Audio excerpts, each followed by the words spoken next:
오늘 긴급한 인터뷰 한번 해볼게요. 역시 경제 문제가 생기면 달려오는 남자. 선대인 경제연구소 소장님 나오셨습니다. 어서 오십시오. 예, 반갑습니다. 홍보 잠깐만 좀 하고 들어가겠습니다. 저희 연구소 이제 1년에 2번 이벤트를 하는데요. 하반기 이벤트를 지금 진행 중입니다. 사실 이제 주가가 많이 떨어졌는데 저는 뭐 예전에도 방송 나와서 말씀드린 적이 있지만 옷을 박앤세일 할 때 사듯이 주식도 저는 박앤세일 할 때 사는 게 맞다고 생각하고요. 지금 우리가 경기가 나쁘다라고 하지만 실적이 오히려 좋아진 그런 기업들이 훨씬 많은데 오히려 주가는 막 이게 전체적인 시장 상황 때문에 막 20%, 30%, 40% 떨어져 있는 기업들이 많아요. 특히 막 2차 전지라든지 또는 5G와 관련한 굉장히 우량한 종목들이 헐값에 엄청 나와 있거든요. 이런 것들은 정말 잘 사두면 뭐 길게 가지 않아도 뭐 1년 안에라도 저는 제가 볼 때는 굉장히 높은 수익률을 올릴 수 있다는 생각이 들거든요. 그래서 저희가 이번에 하반기 이벤트를 하면서 특집 보고서로 이런 이제 좀 그 종목들을 저희 나름의 이제 굉장히 뛰어난 안목으로 선별해서 이제 좀 뭐 발간을 하고 있어요. 그래서 하반기 이벤트 가입하시면 저희 선대인 경제연구소의 독립적인 목소리도 또 응원할 수 있고 한편으로는 그 가입자분들의 또 이 가계 경제에도 보탬이 되지 않을까 이런 생각이 들고요. 9월 4일까지니까 많이들 좀 참여해 주시면 감사하겠습니다. 여러분 선대인 경제연구소 네. 들어가시면은 다 그런 것들이 공지가 되어 있습니다. 네, 공지사항 팝업으로 떠 있습니다. 네. 이런 게 기회입니다. 네. 자, 지금 조국 후보자의 여러 가지 뭐 의혹 제기들이 막 네. 엄청나게 쏟아지는 가운데 네. 실제로 보면 경제 전문가가 이야기해줘야만 되는 얘기가 있어요.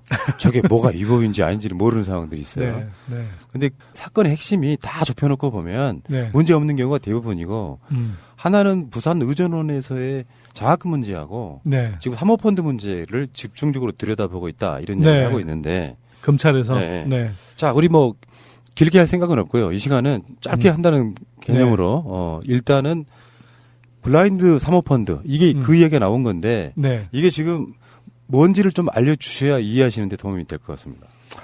일단 사모펀드라 그러니까 특히 거기다가 블라인드가 붙어 있으니까 사람들이 뭔가 이거 좀 구린 거 아니야?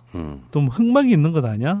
뭐 이런 식으로 좀 오해하기 쉽고 실제로 각종 언론의 뭐 의혹 제기라는 걸 핑계로 한 그 보도들을 보면 사실은 이런 이제 일반인들이 잘 모르는 그런데 명칭이 가져다 주는 좀 부정적인 어떤 느낌?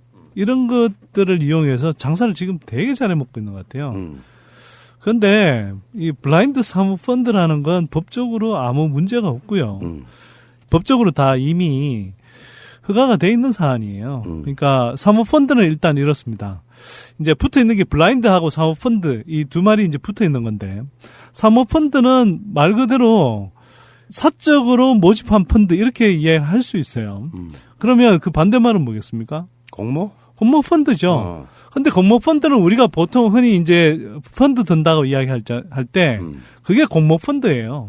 공모 펀드는 보통 이제 50인 이상 이제 불특정 다수가 이제 이 투자를 하는 거고요. 그러다 보니까 이제 투자 신탁회사나 이제 자산 운용사들에서 이렇게 하는데 그러다 보니까 상대적으로 이제 많은 사람들이 참여하고 그래서 증권금융당국의 감시를 받게 돼 있고 또 투자자를 모집할 때도 투자 설명서를 제공하고 이 투자 사업 내용 등에 대해서도 제대로 설명하도록 돼 있습니다. 또 한편으로는 이 외부 감사도 받도록 돼 있어요. 근데 이제 사모펀드는 그거하고는 좀 다르죠.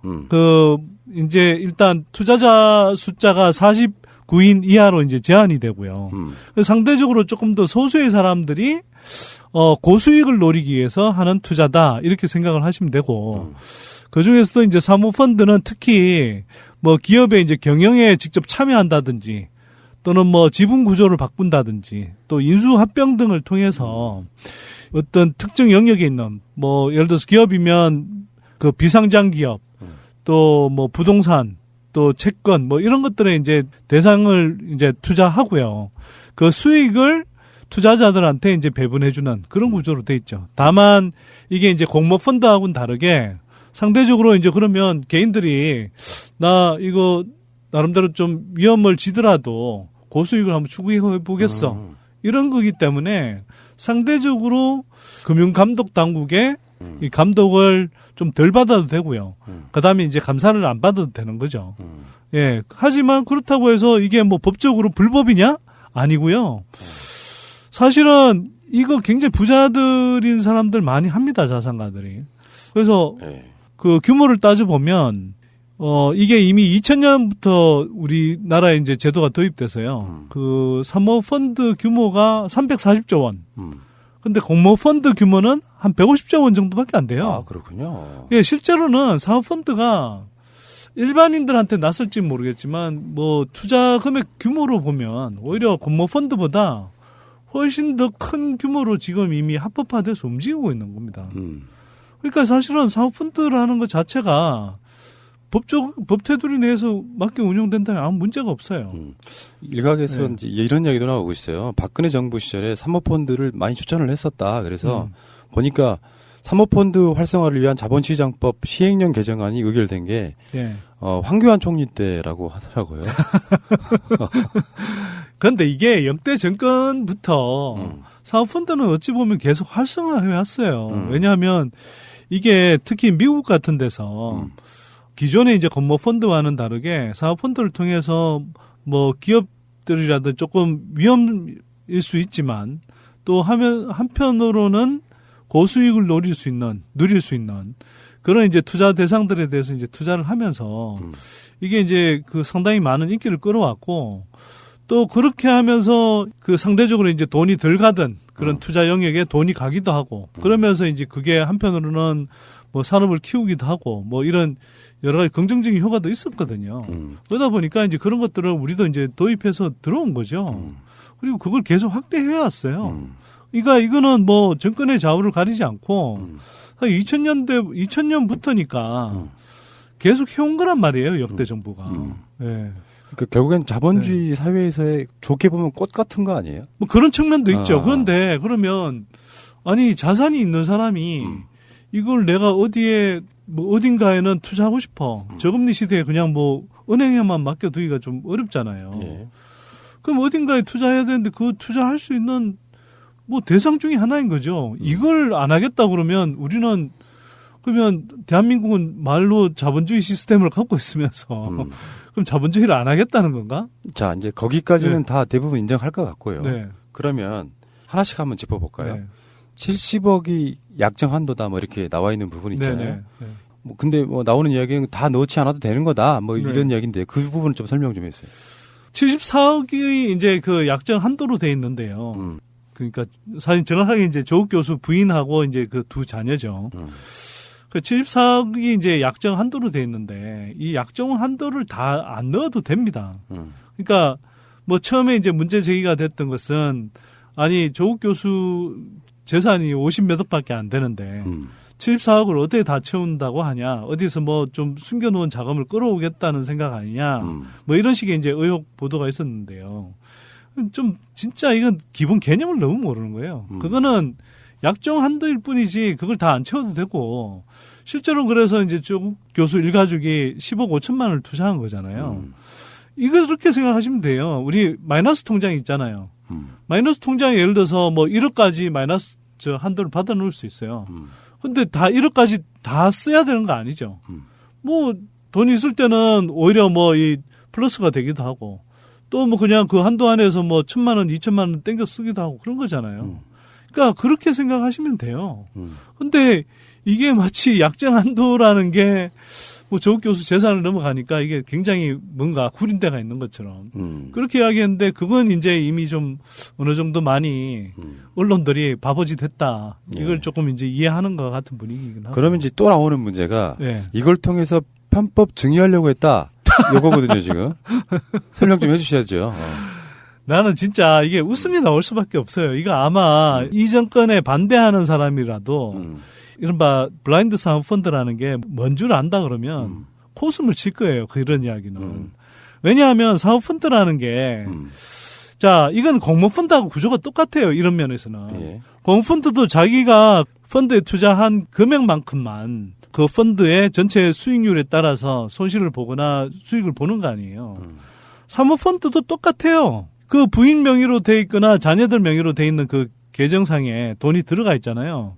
그러면 이 펀드, 정확하게는 이제 이름이 블루코 밸류업 1호 펀드죠. 어렵다.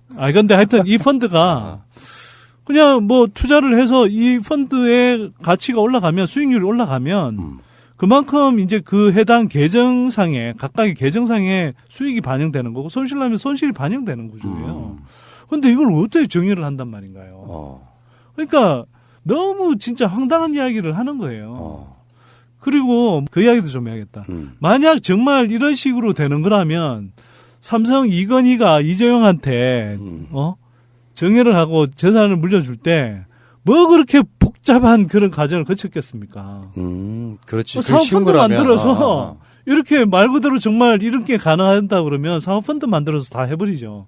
왜 그렇게 뭐 차명 계좌 만들고 차명 부동산 만들고 뭐 비자금 만들어가면서, 그리고 이재용이 계속 뭐 가족 지분 중심의 비상장 회사들 만들어서 그거 이제 일감 몰아주기 해가면서 그렇게 상장시키는 뭐 그런 과정들을 왜 되풀이하냐고요.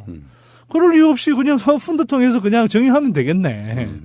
근데 왜 그렇게 안 했을까요? 그러면 말이 안 된다는 거죠.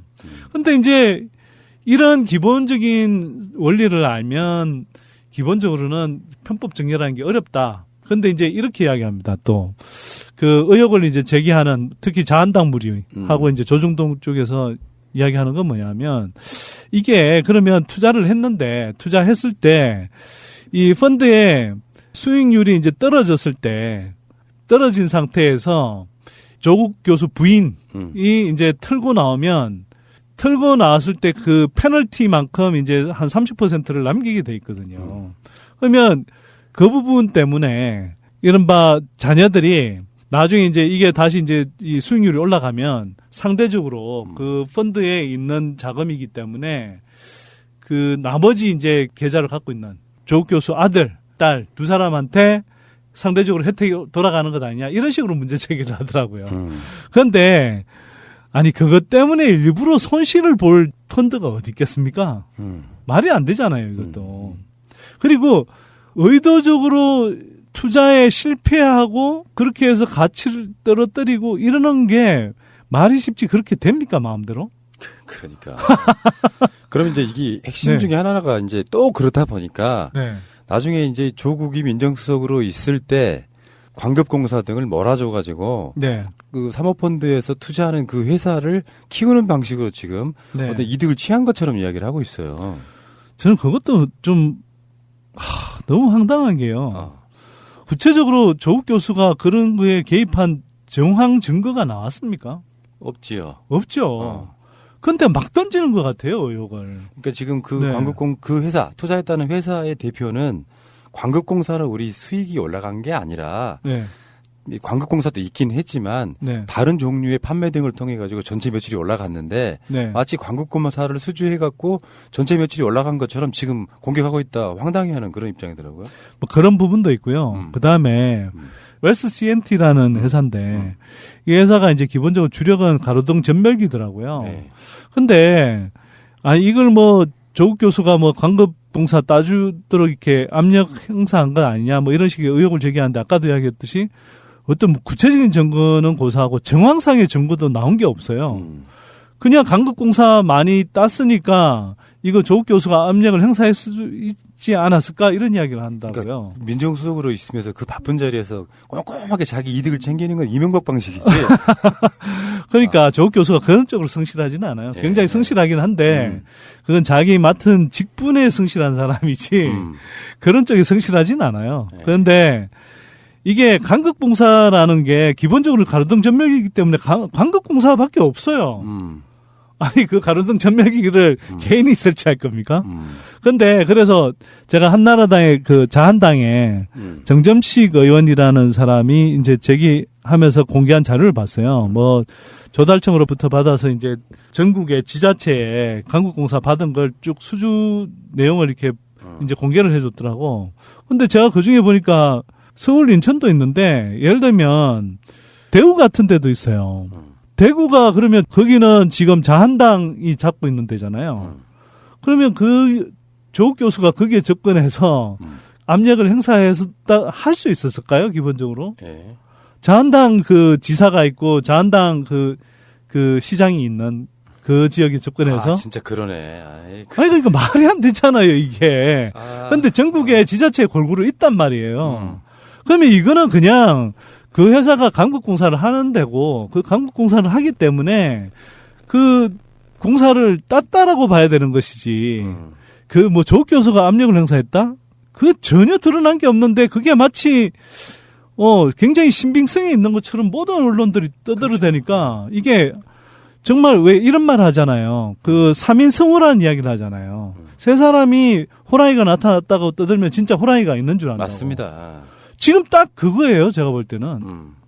정말 황당하다니까요. 자, 이게 그렇다고 정말 조국 교수가 이게 압력을 행사했다 그러면 제가 볼 때는 너무 좀스러워요. 솔직히. 정말 압력을 행사했다 그러면 너무 건덕지가 적다고요. 이명박 스타일의 꼼꼼함 뭐 이런 것들이 지금 예. 조국도 그랬을 것이다 이렇게 바라보는 거예요? 아니 그게 아니라 제 말은 이게 그렇게 강북공사해서 딴 규모가 뭐 연도별로 다르긴 한데 이게 2017년에 10몇 억이었다가 2018년에 한 30억 점으로 올라왔는데 이게 정말 이 펀드의 가치가 엄청 올라가려면 그 정도 가지고 되냐. 그냥 매출은 30억으로 올라왔지만 이익이 난 건 그냥 한 1억 몇천 겨우 올라왔어요. 그러네. 네. 그러네. 이게 뭐 정말 이 정도 보려고 그러면 조국 교수가 그 수십 군데 가로등 전멸기 그거 지자체에 다 압력을 행사해서 그 수주를 받게 했다?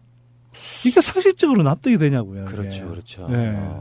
아이고. 너무 말이 안 되는 이렇게 의혹들을 너무 마구잡이로 막 던져요. 지금. 그러니까요. 그러면 그렇게 따지면 그 회사의 노력 같은 건 다 무시되는 거잖아요. 그렇죠. 그런 것도 있고 그러면 네. 이거 하나 가족 펀드니까 문제다 이런 식의 의혹도 주장을 하는데 어떤 그런 지점이 있어요? 위법적인 거? 아니 그러니까 사모펀드는 그 자체로 보세요. 아까 이야기했지만 49인 미만이면 됩니다. 그러니까 49인 이하이면 돼요. 그러면 이게 이제 모집이 잘 되면 뭐 49인까지 채울 수도 있겠지만 모집이 잘 안 되면 그냥 이제 뭐 조국 교수는 어쨌거나 이제 오천 조카를 통해서 이제 투자를 했다면서요. 그러면 그렇게 투자를 했고 한데 추가적으로 이제 이 모집이 잘 안 됐을 수 있죠. 그러다 보니까 뭐 상대적으로 어쨌거나 이 가족들 지분이 대부분인 회사가 돼버렸지만 아니 그러니까 펀드가 돼버렸지만 그렇다고 해서 이걸 그냥 뭐 개인적인 어떤 가족 펀드라고 그냥 이야기를 할 수 있느냐. 아니 물론 구성은 그렇게 돼 있지만 실제로는 그럼 그 가족들이 운영하느냐 하는 거에 대한 명확한 증거가 없잖아요. 그 뭐 실제로는 저 후보자의 그 오촌 조카가 뭐 실소유주다 뭐 이런 이야기를 하는데 실제로는 그 구체적인 증거가 아직까지도 안 나왔어요. 그러니까 의혹 제기만 있는 거예요, 이것도. 그러면 그런 상태에서 그 다음에 이제 아까 앞에 설명을 좀 못했는데 블라인드라는 것은 이게 사모펀드이긴 한데 사전에 어디에 투자할지를 정해놓지 않은 펀드를 이야기해요. 결국에는 굉장한 믿음을 수반으로 하겠네요. 그러니까 그냥 그 펀드를 운영하는 업체가 잘 할 거다 알아서 그런 거에 관한 것이기 때문에 거기에 그냥 예를 들어서 이 펀드에 투자를 했다고 해서 그 자체로 그걸 뭐 가족 펀드라고 할 수 없고 왜냐하면 운영 주체 자체는 그 코링크 그 프라이빗 에퀴티라고 해서 예.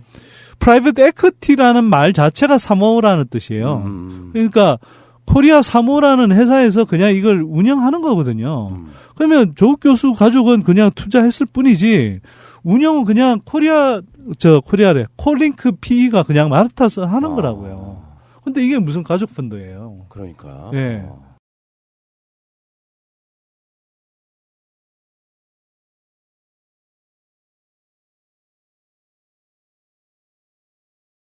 대체적으로 보면은 그러니까 의혹 제기가 되면서 불법적인 게 있었을 거야라고 휘몰아치다 보면 그렇게 보이는 구석도 있을 수 있지만 단순히 드러나지 않은 그러니까 네. 불법성 하나도 안 드러나고 의혹만으로 계속 몰아치는 뭐 이런 상황에 있다. 그런데 지금 아주 그렇죠. 그러니까 뭐 또 최근에 이제 대표적인 것 하나가 우회성장을 있기 때문에 좀 문제가 되는 것 아니냐 이런 이야기를 또 해요. 아, 그게 이제 오늘 핵심일 수도 있어요. 우회상장. 아니 근데 저는 이게 진짜 어이가 없더라고요. 아니 블라인드 사모펀드라는 것도 법적으로 다 보장돼 있는 거지만 우회상장도 법적으로 다 보장이 돼 있는 거예요. 우회상장이라는 약간 불법적인 느낌을 주지만 그건 문제가 없다 이런 얘기잖아요. 그러니까 우회상장이라고 하니까 우리가 이제 어감상 이게 이제 직접 상장하는 거에 비해서 뭔가 편법이고 뭐 부정적인 방법인 것처럼 이렇게 들릴지 모르겠으나 법적으로 다 보장돼 있는 방법이에요. 이거는 이거 예를 들어서 우회상장을 시도했다 또는 우회상장을 처음부터 이 펀드의 운영 주체가 시도를 했다 또는 계획을 했다. 이것 때문에 뭔가 흑막이 있다 이렇게 이야기하면 정말 조금만 아는 사람도 다 웃어버립니다. 그렇게 따지면요. 카카오 있죠. 카카오도 흑막이 있는 거예요. 왠 줄 아세요? 카카오도 우회상장했거든요. 원래 다음이었잖아요. 다음이 상장돼 있었고 카카오는 비상장 상태였단 말이에요. 근데 그걸 서로 이제 합병을 하면서 그 사명을 카카오로 바꾸고 비상장돼 있던 카카오가 다음하고 합병하면서 상장을 한 거잖아요. 그게 무슨 문제냐고요, 그게. 그러니까 그게 우회 상장이에요. 인수합병 등을 통해서 올라가는. 네. 그러니까 직접 상장이 기본적으로는 뭐 대다수의 기업들이 하고 또 그게 가장 뭐 기본적인 방법이긴 하지만 우회 상장이라는 것도 이래요. 예를 들면 비상장 회사가 있으면 그 비상장 회사가 상장돼 있는 회사하고 합병을 하거나 또는 합병을 하지 않더라도 이제 서로 지분 교환을 하거나 또 한편으로는 이제 이런 펀드의 운영 주체가 그 상장 회사를 먼저 이제 사서 일종의 대주주가 된 다음에 이 상장 회사가 다시 이제 지금 비상장 회사를 이제 인수하는 뭐 그런 식의 방법 여러 가지 방법이 있어요. 그런 방법 등을 통해서 이제 사실상 우회 상장을 할 수 있는데 직접 상장을 하지 않고 그냥 이제 돌아서 상장한다는 의미의 우회 상장인 거지. 이게 무슨 편법 상장이라는 뜻이 아니에요, 이게. 그러니까 뉘앙스는 계속 우회 상장하면서 뭔가 불법적이고 편법적인 걸 저지른다는 뉘앙스를 주고 있잖아요. 예. 특히 JTBC가 요즘에 그러니까 이게 원래는 저는 황당한 게 뭐 조중동만 이런 줄 알았더니 이제는 전 언론사가 무슨 경쟁이 붙었는지 아니면 무식하면 용감한 건지 정말 이게 마구잡이 보도를 해야 되는데 어제 제가 이제 방송 보면서 JTBC도 정말 황당한 보도를 하더라고요. 그러니까 우회 상장을 했으니까 뭔가 흑막이 있지 않느냐. 그리고 또 조국 교수 펀드를 운영하는 그 회사, 아까 이야기했던 코링크 PE라는 회사가 그 코링크 PE 밑에 이제 조국 교수가 가족이 투자한 펀드 외에 몇 개 이제 펀드가 있는데 여기가 각각 투자한 회사들을 묶어서 이제 우회 상장하려고 했던 것 아니냐. 그런 계획이 있는 문건이 나왔다. 뭐 이러면서 대단한 뭔가를 흑막을 찾아낸 것처럼 보도를 하더라고요. 근데 그게 무슨 문제냐고요. 우회 상장이 일단 문제가 없고 그 다음에 사모펀드 운영 회사가 각각이 갖고 있는 펀드가 투자한 회사들을 가능하면 서로 이렇게 묶어서 서로 이제 좋은 가치를 만들기 위해서 합병을 하는 등의 방식을 통해서 우회 상장을 해서 기업 가치를 높이겠다라는 게 뭐가 문제냐고요. 그러네요. 아니 사모펀드라는 건 기본적으로 높은 투자 수익을 추구하기 위해서 만들어진 거예요. 그 투자 수익을 추구하는 행위를 한 거예요. 그리고 그런 계획을 한 거고. 그게 무슨 문제냐고. 그러네. 네. 그리고 이제 이거 관련해서 또 한편으로는 뭐 조국 교수가 굉장히 이제 여기에서 엄청난 특혜를 본 것처럼 또 보도하는 것 중에 하나가 이렇게 이제 예를 들어서 비상장 상태인 뭐 웰스 CNT라는 회사하고 이 사모펀드 운용 회사가 꾸리고 있는 다른 펀드가 투자한 이제 상장 회사. 그게 이제 WFM이라는 회사인데 그 회사하고 이제 만약 합병을 하는 식으로 우회 상장을 하면 이제 상장돼 있는 회사는 지금 시총이 그래도 500 몇십억짜리고 이제 비상장 상태로 있는 이 회사는 뭐 일단은 주가로는 그러니까 시가를 판단할 수가 없잖아요. 그리고 어쨌거나 규모가 작은 회사고 그러면 조국 교수 가족들이 훨씬 혜택을 보는 것 아니냐는 식으로 이제 의혹을 의혹도 제기하던데 이것도 정말 어이가 없어요. 아니 예를 들어서 지금 그 새가 날아든다 하고 선대인 TV하고 아니 합병을 한다고 치자고요. 그러면 그러면 예를 들어서 새날에 갖고 있는 구독자 수 또 뭐 조회수 그다음에 선대인 TV의 뭐 구독자 수 조회수 이런 것들을 따져서 나름 각각의 그 회사 가치를 평가할 거 아니에요. 그러면 예를 들어서 뭐 새날이 저희보다 한 3배 정도의 가치가 있어. 또는 우리가 한 3배 정도의 가치가 있어. 저는 후자 쪽이 좋긴 하겠네요. 자, 그러면 선대인 TV가 예를 들어서 한 3배의 가치가 있어. 그러면 선대인 TV의 그 회사라는 그 주가를 한 3배 가치로 보는 거예요. 그 다음에 새날을 그러면 3대1 해서 예를 들면 한 3대1 정도의 이렇게 그 지분으로 합병을 하는 것이지 그냥 1대1로 합병하는 게 아니라고요. 근데 그런 거 진짜, 잘 해먹은 놈들이 있죠. 누구냐. 오늘 판결 나서 다시 깜빵에 가게 된 이재용. 이재용. 이재용이 삼성물산 합병할 때 그 이재용 지분 높았던 제일모직이 그렇지. 예, 사실은 자산 가치가 훨씬 낮음에도 불구하고 옛날에 존재했던 훨씬 큰 덩치의 삼성물산을 오히려 3분의 1 정도밖에 안 되는 회사 가치를 가지고 오히려 3배 더 큰 회사인 것처럼 먹어버렸잖아요. 공적 자금을 가져다가 또. 예, 그러니까 국민연금까지 손해를 끼치면서. 그러니까 그런 경우라면 모르겠는데 그런 경우는 조중동 같은 데가 까지도 않아요. 그때 엄청나게 결사옹위했잖아요. 아이고. 근데 이거는 지금 그런 일이 실제로 벌어지지도 않았고 그 계획했는데 그 계획했는 것도 뭐 실제로 실행 근처에 가지도 않았지만 지금 상태에서 마치 그게 실제로 실행이 되면 조국 교수한테 엄청 특혜가 갈 것처럼 그렇게 정말 소수를 지어내서 문제 제기를 하고 있어요. 저는 너무 황당해요, 이게. 아니, 의혹을 제기해도 무슨 나름. 맥락이 있어야지. 맥락도 있고. 좀 기승전결도 있어야 어떤 정황적인 증거라도 있어야지. 이건 정황도 없는데 이게 그냥 정상적으로 있는 것들을 가장 최악의 나쁜 쪽으로 상상력을 발휘해서 소설을 쓰고 그게 마치 이렇게 될 수 있는 것처럼 그래서 이게 마치 정당한 의혹 제기인 것처럼 이렇게 언론들이 보도를 하고 있어요. 진짜 너무 황당하잖아요. 아이고, 알겠습니다. 그래서 오죽했으면 우리 소장님께서 금융문맹, 기자들의 금융문맹이 심각하다 이렇게 이야기를 하셨더라고요.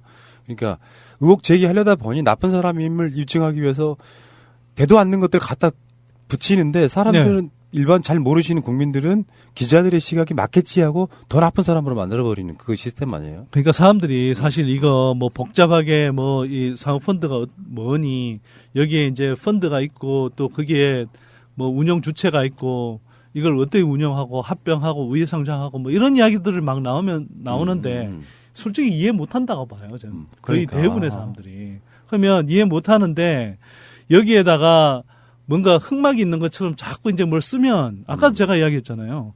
아무것도 없는데 계속 막 1,000개, 2,000개 막 언론사들이 이렇게 떠들어 버리면 정말 대단히 뭐가 있는 줄로 그냥 사람들이 인식한다는 거예요. 그러니까 뭐가 있으니까 저러겠지. 예.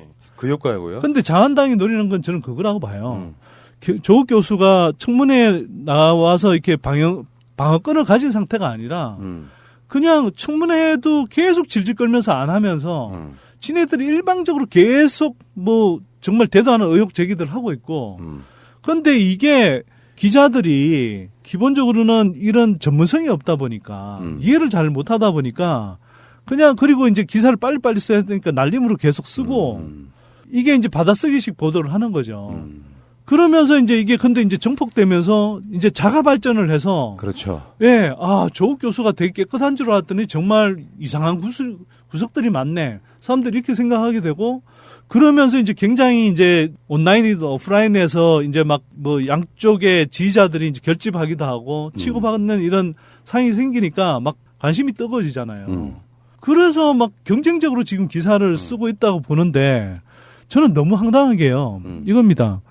잘 한번 따져보시면 조국 교수가 뭐 국정농단 한 최순실 같은 사람인가요? 또는 뭐 정말 명백하게 드러나는 어떤 불법, 부정, 비리가 지금 드러나 있나요? 의혹 제기라고 하는데 그리고 의혹도 대부분 본인에 관한 게 아니에요. 본인의 제일 가까운 게 본인의 딸이고 그다음에 뭐 그 가족들 이야기고 그다음에 지금 이거 문제 제기하는 거에 많은 부분도 설사 예를 들어서 이 코링크 P라는 사모펀드 운영 회사가 설사 무슨 문제가 있다 하더라도 이거는 그냥 그 회사가 문제 있는 것이지 조 교수가 문제가 있는 게 아니에요. 조 교수는 그냥 그 펀드에 투자를 했을 뿐인 거지.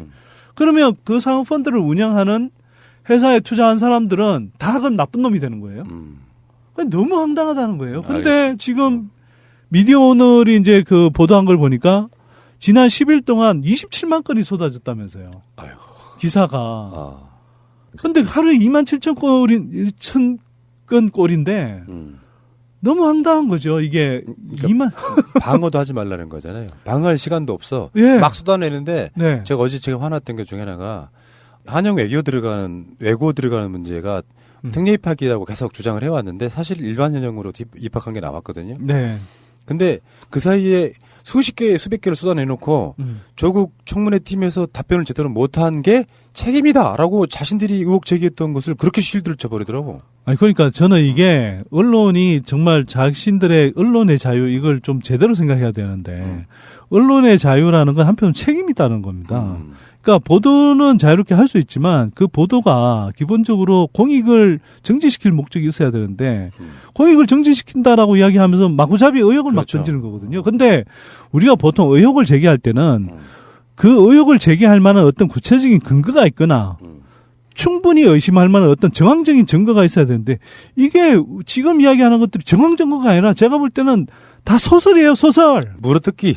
네. 아하. 오늘 선대인 소장님과 함께 조국 교수의 현재까지로 보면 어떤 네. 불법도 없는데 이렇게 물어뜯기 하는 거 이건 좀 어떤 측면에서 보면 JTBC는 악의가 없다고 생각한다면 그것은 몰라서 하는 짓도 분명히 있다고 보는 거죠. 아니 근데 무식해도 저는 잘못이라고 생각해요. 그러니까 그럼요. 중요한 권력과 책임을 갖고 있는 기관이 그런 식으로 무식하게 이렇게 덤벼들면 안 되는 거죠. 알겠습니다. 네. 자, 오늘 좋은 말씀, 오늘 좀 마음이 좀 안심이 되는 바로 그런 말씀이셨고요. 소장님은 또 다음에 뵙겠습니다. 고맙습니다. 네, 고맙습니다.